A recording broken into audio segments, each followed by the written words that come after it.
साथीहरु हर्क सम्पङजीको भाषण सुन्नु त्यसपछि प्रतिक्रिया दिनु होला। हामी एउटै परिवारका मान्छे हौं। हाम्रो आमाको नाम हो नेपाल।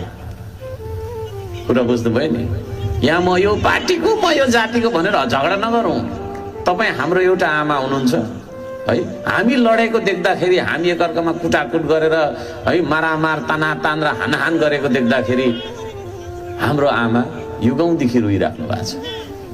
त्यो आमाको मुहार हामीले हँसाउने कि नहँसाउने? यहाँ हाम्रो प्रहरी दाजुभाइहरू बिचारा उहाँ कहाँबाट आउनु भएको मैले ठेगाना सोधेको छुइनँ। कहाँ उहाँको परिवार होला यहाँ आएर उहाँ सुरक्षा गरिराख्नु भएको छ है। यी प्रहरी दाजुभाइहरू हाम्रो दाजुभाइ हो कि होइन? हो है। प्रहरी दाजुभाइको त्यो हुन्छ नि, नेताले गल्ती गर्छ प्रहरीले दुःख पाउँछ। किनभने राज्यको संयन्त्र उहाँहरू एउटा मेसिन जस्तो काम गर्नुपर्ने हुन्छ।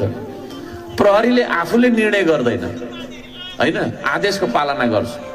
तर पनि के हो त भन्दाखेरि प्रहरी बिना राज्य नचल्ने त्यो खालको संयन्त्र हुन्छ। त्यसो भएको कारणले गर्दाखेरि प्रहरी दाजुभाइहरूलाई भन्न चाहन्छु, कति त्यो आन्दोलनमा दुःख पाएको देख्छु। किन गर्नुपर्ने आन्दोलन भन्छु के म चाहिँ, किन गर्नुपर्ने आन्दोलन वाइ? को ठुलो हुन्छ यहाँ कसले कसलाई कुटेर है? कसले कसलाई तपाईको हानेर को ठुलो हुन्छ? मान्छे मार्नु पर्दैन, मान्छे आफै मरेर जान्छ। मरेर जाँदैन? हामी जन्मेपछि मृत्यु लिएर आएको कि होइन? अनि त्यो आफै मरेर जाने मान्छेलाई किन मारिराख्नु? गौतम बुद्धले, भगवान गौतम बुद्धले के भनेर जानुभयो? त्यही सिकाएर जानुभयो हामीलाई? होइन। भगवान गौतम बुद्ध जन्मेको देशमा बस्ने मान्छे हामी है। अब हामीले लड्न छोडेर काम गर्नतर्फ लाग्नुपर्छ। त्यो एउटा शिक्षा पनि हो, श्रम संस्कृति। तपाईहरुलाई लाग्ला त पार्टी रहेछ ठुलो कुरा गर्छ है, यस्तो गर्छ, होइन।